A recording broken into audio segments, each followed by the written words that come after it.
mistress of the fates.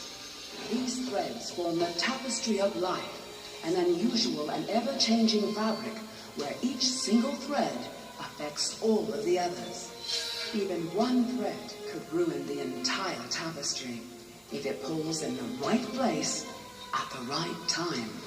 That time is now, and the place is here. Jupiter, king of the gods, has gone missing. With his absence, the power of his pantheon has also fled. The other gods hide in fear of mortal retribution, save Thanatos, the god of death. As the reaper of their souls, he feels he has nothing to fear from mortal kind. But there are those who are determined to prove Thanatos wrong. Those who would use this time and this place to claim the power of death for themselves and their own purposes. And so behold the threads of these heroes and legends. Will they know victory or defeat? Their fate is in your hands. Behold the thread of the gladiator, Marcus Antonius, the self-styled hero of Rome.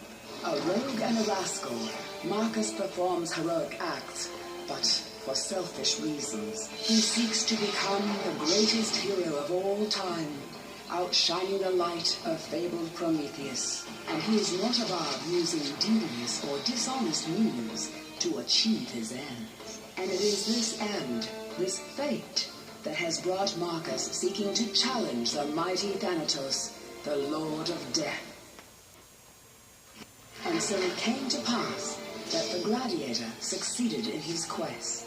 Marcus Antonius did indeed vanquish Thanatos, and in keeping with his fate, Marcus did then break the scythe of death, destroying the instrument by which human souls will reach from this world. The gladiator would indeed be remembered for this, but not in the manner he had envisioned. For while death could no longer touch humanity, all the other maladies of mankind still remained. Injury, sickness, and even old age came upon them all, without death as a release. Marcus Antonius sought eternal remembrance, and such is his fate. The undying masses of humanity know his name, and will know it, and curse it forever. Behold the thread of the golem, who believes himself to be Jupiter, king of the gods. A simple earth elemental, bound to a statue of the god Jupiter, this creature has no inkling of his true nature. He believes that he is what he appears to be, and so believes that someone, perhaps another god, is responsible for his lack of memory and power. To claim this power, his fate, is why Jupiter seeks to challenge Thanatos, the Lord of Death. For he believes that the power of Thanatos will not only restore his memories, but also his godhood. And so it came to pass that the golem succeeded in his quest. The mockery of Jupiter did indeed overcome the might of Thanatos. And lo, with the power of the Lord of Death, the golem did indeed become divine. Any who doubted that divinity met with a scythe, and humanity was fated to tremble under the heel of death, gone mad. Behold the thread of the Oni, known as Aki, and his master Goryo. Two creatures, one fate. Aki, the cowering slave demon who serves Goryo out of fear and despair. Goryo, the demonic master who contemptuously destroys and reforms Aki after his every defeat. It is their relationship, their fate, that has brought them to this plane of existence to face Thanatos. For Master Goryo, it is a chance to gain more power and a foothold in our world. For Aki, it is a chance to please his master and perhaps be spared more torment. For both of them, it will be a life-changing experience. And so it came to pass that the owner triumphed on the battlefield. Aki did indeed crush Thanatos. As the one who struck the killing blow, Aki was transfused with the power of Thanatos. And in keeping with his faith, Master Goryo did command that his slave turn over that power. But was Aki still his slave? In the moment of receiving the power of Thanatos, Aki realized that he now possessed power greater than that of Master Goryo. Two creatures, one fate. Always one is the master, the other the slave. But let those who play these roles be watchful, for with but a tiny tug of the thread, their roles may be reversed. Behold the thread of the Valkyrie, Kara, she who is born of battle. While with the Norse pantheon, Kara and those like her would comb the battlegrounds and bring the worthy to drink and fight in Valhalla. Seeing these warriors test themselves against one another, awoke the same urge within Kara. She set out across the world to pit her skill and spirit against the greatest opponent she could find. It is her quest for challenge, her fate, that brings Kara into conflict with Thanatos, the Reaper of Souls. Surely, if she could defeat death, she could take on even greater and grander foes. And so it came to pass that the Valkyrie completed her quest.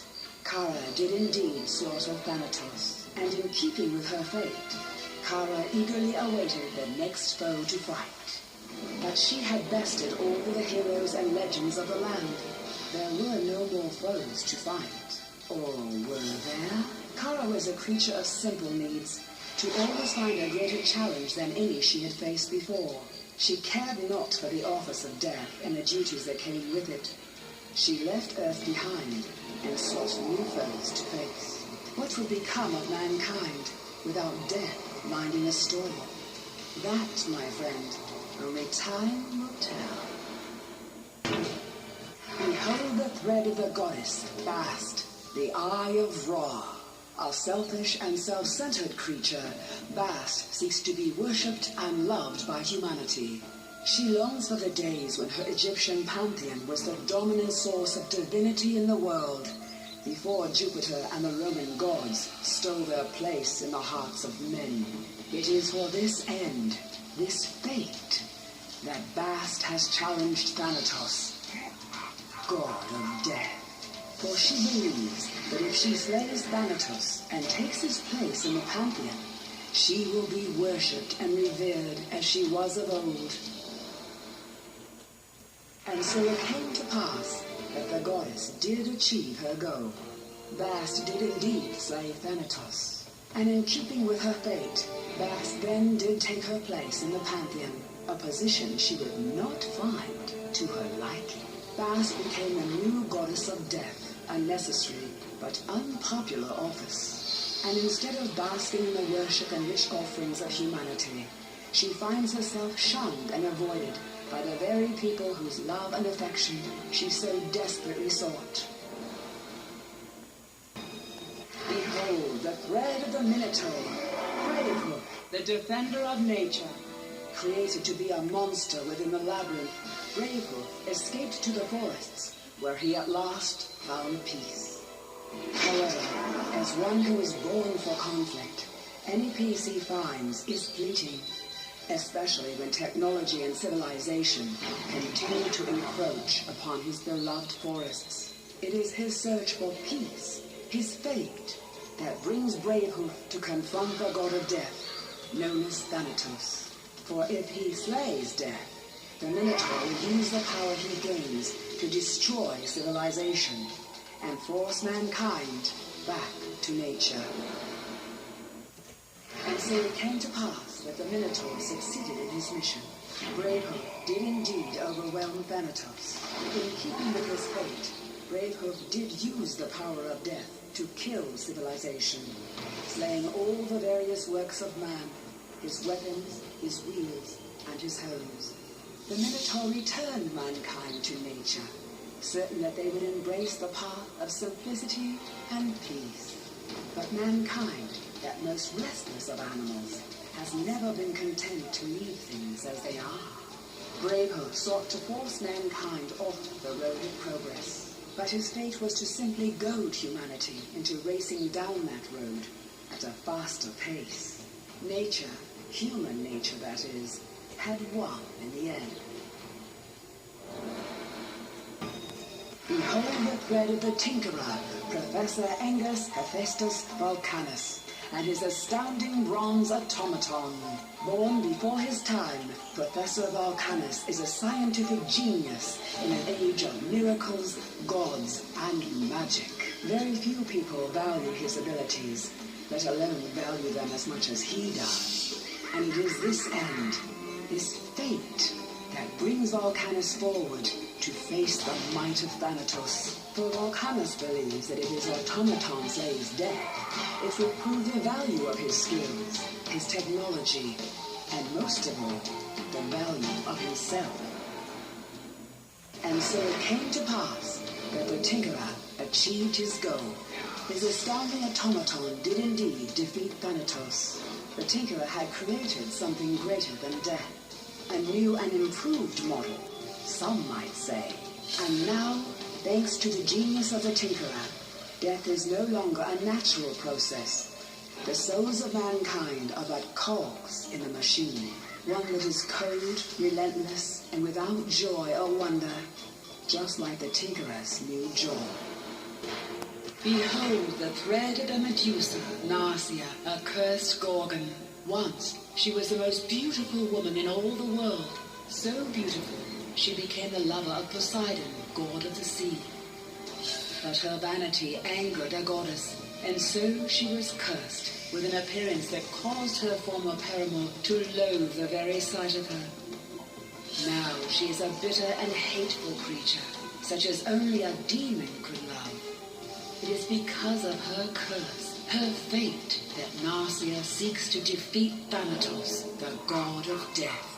For she believes that with the power of death, she can break the curse and once again become the ultimate object of beauty and desire. And so it came to pass that the Medusa did achieve her desire. Narsia did indeed conquer death, and in keeping with her fate, Narsia did claim the power of Thanatos and used it to restore her beauty, and was confident that now her former lover, the god Poseidon, would fly back to her side. But she would soon learn that appearances can be deceiving, for while Narsia was now again beautiful, Poseidon had moved on to another, and while as death she possessed the power to stop hearts, Narsia lacked the power to change them. And so, as the god of death, Narsia often saw Poseidon with other mortal women, but never again reclaimed the place at his side she thought her beauty would assure. An ugly truth that Narsia had to face. Behold the thread of the skeleton, Valeska the Undying. 1,000 years ago, Valeska was a mighty warrior maiden who had at last fallen on the field of battle. But when Thanatos came to claim her soul, she challenged the Lord of Death and won. Thanatos promised never to claim his soul. After 10 centuries, it is her soul, her fate, that has Valeska seeking to face Thanatos once more. For she desires to bring her undying existence to an end. And once she becomes dead, who better to bring about that end than herself? And so it came to pass that the skeleton did find herself victorious. Valeska did indeed triumph over death, and in keeping with her fate, Valeska did claim the power of Thanatos, and called upon it to end her existence. But death is more than power. It is an office, a never-ending task. How could the new Lord of Death slay herself with the job unfulfilled? For as long as there was life, there must be death. Valeska now had a new path to her goal. If she could not die until all other life had ended, then she would bring about those ends as swiftly as possible. An impossible task, you ask? Perhaps, but with the patience learned over the course of 1,000 years, Valeska was willing to give it a try. Behold the thread of Thanatos, god of death. Thanatos is a god, an angry, angry god. For when Jupiter, the king of gods, disappeared and stripped the others of most of their power, an additional insult was done to Thanatos. For you see, he was no longer the Lord of Death. An impostor had taken his place.